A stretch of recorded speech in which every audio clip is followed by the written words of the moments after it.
அகில இந்திய என்ஆர் காங்கிரஸ் நெல்லித்தோப்பு சட்டமன்ற தொகுதியின் கோடை வெயில் நிவாரண முகாம். கோடைக்கால வெயிலை முன்னிட்டு மக்களின் நலனை கருத்தில் கொண்டு அகில இந்திய என்ஆர் காங்கிரஸ் நெல்லித்தோப்பு சட்டமன்ற தொகுதி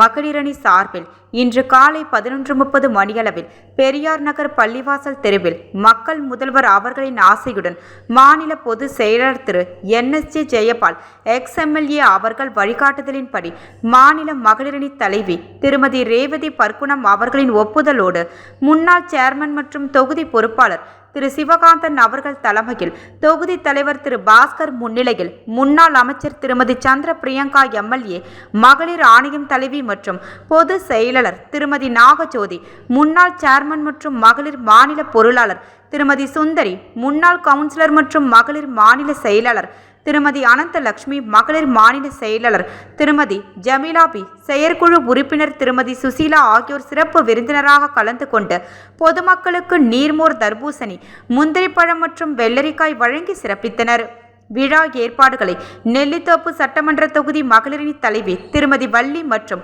பொது செயலாளர் திருமதி அந்துவானோ மேரி மற்றும் துணைத் தலைவி திருமதி தேவநிதி ஆகியோர், தொகுதி நிர்வாகிகள் பொது செயலாளர் திரு சந்துரு, செயலாளர் திரு சவுந்தர், திரு சத்யன், பொருளாளர் திரு குவைத் குமார், துணைத் தலைவர் திரு மிச்சேல், இணை செயலாளர்கள் திரு ரவி, திரு தட்சிணாமூர்த்தி, திரு ராக், மாநில தொண்டரணி இணை செயலாளர் திரு கௌதம், கிழக்கு மாவட்ட துணைத் தலைவர் திரு டாக்டர் கணபதி, கிழக்கு மாவட்ட இணை செயலாளர் திரு பிரபுகுமார், செயற்குழு உறுப்பினர் திரு கணேசன், தொகுதி தொண்டரணி தலைவர் திரு ஹென்றி ஜேக்கப், பொது செயலாளர் திரு ரமேஷ், தொகுதி இளைஞரணி தலைவர் திரு கார்த்திகேயன், துணைத் தலைவர் திரு வீரபாண்டியன், செயலாளர்கள் திரு அரவிந்தன், திரு கிஷோர்குமார், இணை செயலாளர் திரு ஜார்ஜ் பெர்னாண்டஸ் மற்றும் நிர்வாகிகள் திரு காதர் அலி, திரு மணி, திரு வெங்கட்ராஜ் மற்றும் உறுப்பினர்கள் திரு ரவி, திரு மாதவன், ஜான் மற்றும் தினேஷ், தருண் பிரான்சிஸ், விக்கி அசோக், பாபு கதிர், சதீஷ் ராம்,